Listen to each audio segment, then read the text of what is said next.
এই যে আমাদের এলাকায় যে রাস্তাটা টেন্ডার হয়েছে, এটা আমাদের জন্য ভালো না বলেন? হ্যাঁ, অবশ্যই ভালো হয়েছে। আমি তো আমার জন্মের পর থেকে এই রাস্তা কাঁচাই দেখেছি। বৃষ্টির সময় যে কতটা ভোগান্তিতে পড়ছি সেটা আমরা সবাই জানি। এখন কি কোনো সমস্যা হয়েছে? ভাই, আমরা গেলে তো ওখানে ওরা বুঝবে না আমাদের কথাটা। আপনি যদি একটু বলতেন যে রাস্তার মাঝখানে যে মাল সামানাগুলো ব্যবহার করাবে ওইগুলো যদি একটু ভালো মানের দিত, তাহলে কিন্তু বিষয়টা অনেক ভালো হতো। না আলামিন, বিষয়টা হচ্ছে কি, আমি তো আর তোমাদের এলাকার মেম্বার না, ঠিক আছে?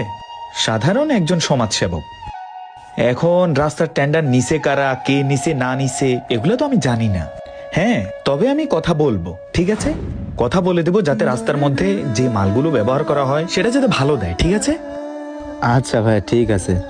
আর ভাই বলতেছি যে আমরা হয়তো দুনিয়া থেকে বিদায় নেব, আর তাছাড়া গ্রামে কত মানুষ ক্ষমতা আসবে আবার যাবে, কিন্তু এই গ্রামের রাস্তাটা এটা কিন্তু সব সময় থেকে যাবে। হ্যাঁ, তা অবশ্য ঠিক। আচ্ছা, কোনো সমস্যা নেই। তোমরা যে আবদার নিয়ে আসছো আমি আজকেই যাব, ঠিক আছে? আচ্ছা ভাই, ঠিক আছে। হ্যাঁ, আসসালামু ওয়ালাইকুম আলাইকুম। আসসালাম। এই চল।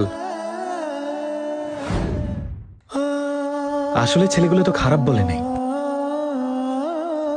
রাস্তা তো সারাটা জীবনের জন্য থেকেই যাবে, কিন্তু এই রাস্তায় যদি ভুলভাল কাজ হয় তাহলে তো দিন শেষে আমাদেরই ভোগান্তি।